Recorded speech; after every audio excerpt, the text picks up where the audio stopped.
The film starts with a woman lying in a large field. Her eyes are closed as a montage of images and scenes from her life play out before the screen. Araminta, Minty Ross, is a slave, and she is remembering her experiences and what she had to go through while working for her white masters. These experiences include working in the field non-stop under the burning heat of the sun, being beaten as a child, and getting separated from her family as her other sisters were sold off to other masters. Finally, she blinks open her eyes to find her husband standing there, right over her. Picture this.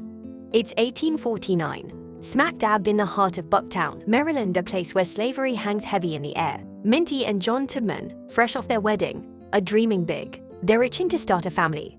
And more than anything, they want their kids to be born into freedom. Now, Minty, she's a slave on the Brodess plantation. It's a tough spot, no doubt about it. Her mom, Harriet, her sister Rachel, her brothers, they're all in the same boat. But today feels different. John, her husband, just trotted back from the city, and Minty's over the moon to see him. He's clutching this letter, C, and Harriet practically snatches it out of his hands. Turns out, it's from a lawyer, a real game changer. It spells out that Minty's mom, Harriet, is finally free, and not just her kids, too, including Minty herself. Talk about a weight lifted off their shoulders. Back in town, preacher Reverend Green is singing a hymn in front of a small church with the rest of the congregation singing along with him. Their masters, the Brodess family, watching and singing along. Reverend Green finishes his sermon talking about obedience and to follow the Lord's will, which includes wholeheartedly serving their earthly masters.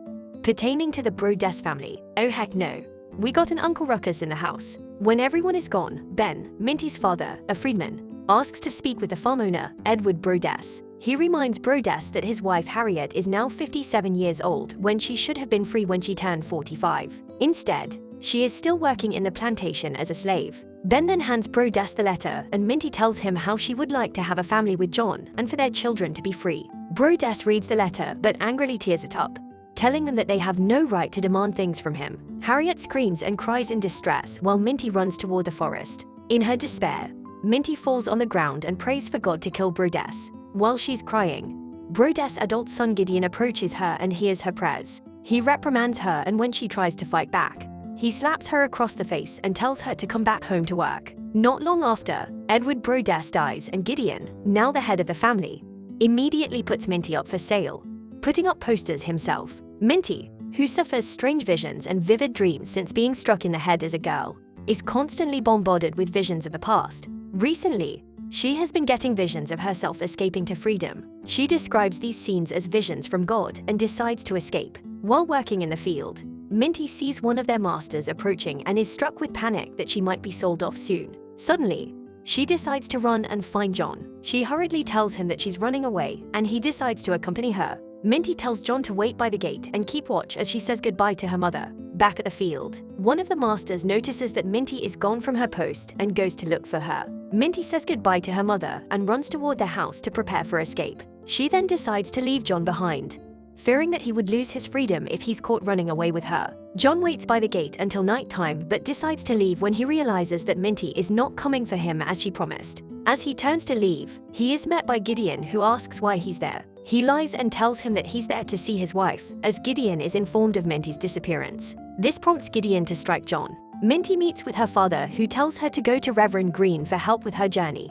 Minty protests and argues that Reverend Green would not agree to her running away since he's always preaching about obedience, but Minty's father insists and packs her food to take with her on her journey. Minty arrives at Reverend Green's church and asks him to pray for her journey. He then gives her advice and tells her where to go and to find Thomas Garrett, who is an abolitionist who fights for the freedom of slaves. All right, I guess I'll take the Uncle Ruckus comment back. Minty travels all night and is pursued by Gideon and other men on horseback. Eventually, Gideon corners her at a bridge over a river, where he appeals to her faith and even promises not to sell her. Minty jumps off the bridge anyway, telling her pursuers that she would rather die than continue to be a slave. Minty is presumed drowned by the Brodesses, but she manages to survive and sneak into a carriage which takes her far enough until the driver tells her to get off. He lets her go, and she, once again, travels all night towards town. With the help of a stranger, she successfully made it to Wilmington, Delaware, and located Thomas Garrett. Once she found him, Minty collapses out of exhaustion and wakes up in an unfamiliar bed. When she regains her strength, Thomas Garrett takes her to the Pennsylvania border, and Minty walks the remaining 25 miles to Philadelphia.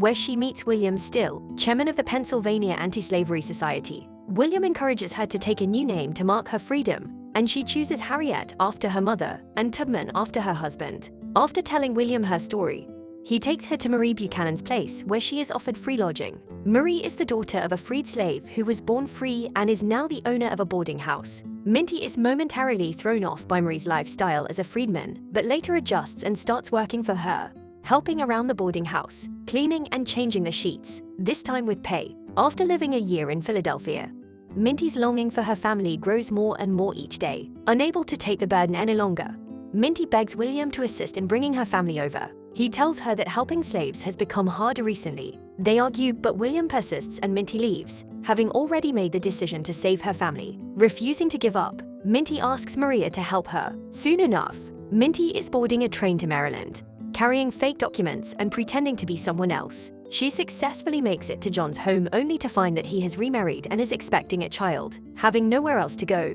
Minty spends the night in the forest where no one can see her. She receives more visions and she is found by her father, lying unconscious on the grass. That same night, Minty decides to save other slaves. She then leads 9 other slaves to safety, 5 of them being from Gideon's farm. She leaves her father, mother, and sister Rachel behind, but promises to come back for them later. The next day, Gideon finds out about the runaway slaves and threatens Rachel. Fearful for her children, she tells him that it was Minty who took the slaves, but he doesn't believe her. In desperation, Gideon gathers a group of slave catchers and promises them a $300 reward to whoever finds the runaways alive and unharmed. After traveling the whole night, braving the weather and crossing rivers, Minty and the rest make it to Philadelphia. The next day, William introduces Minty to a secret group called the Underground Railroad, whose only purpose is to free slaves and bring them to safety. Only those who have freed slaves on their own can get access to this group. Over the past months, Minty manages to free more slaves. She finally decides to try and free her sister, but William warns her against it and reminds her how dangerous it could be since Rachel works in the Brodess household.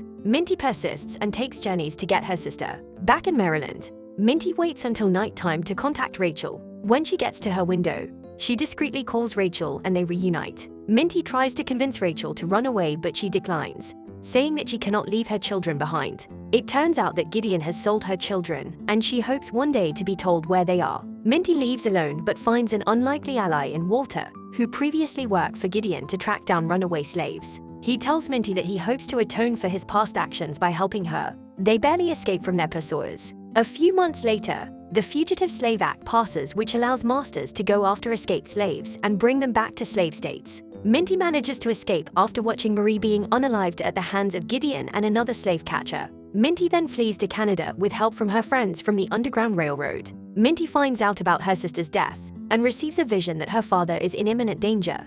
Minty decides to return to Maryland and take both her parents to safety. Minty goes to her mother first and convinces her to run with her. She then goes to pick up her father, and together the 3 of them travel to Canada with the help of Walter. Back at the Brodess household, Eliza Brodess falls ill as the Brodess farm falls into financial ruin. She fears for her life, constantly thinking that the slaves might be poisoning her food. One day, their neighbors confront the Brodesses, blaming them for their lost slaves and fortune after finding out that the ones freeing their slaves came from the Brodess farm. Distressed, Eliza Brodess manages to convince the town to use Rachel's children as bait to catch Minty. But as soon as they get home, Eliza finds her children tied and Rachel's children gone. The community block off all exists, but Minty and the rest manage to cross the bridge hidden inside a chariot. They make it to safety, and while waiting for their boat to arrive, Minty sits with her mother on the riverbank. Minty promises to spoil her and take care of her as soon as they arrive in Canada. The boat arrives, but Minty senses trouble coming, and she ensures that everyone is safe before she makes Walter promise to take care of them and leaves. She comes face to face with Gideon, and she manages to shoot his hand and demands him to get off his horse.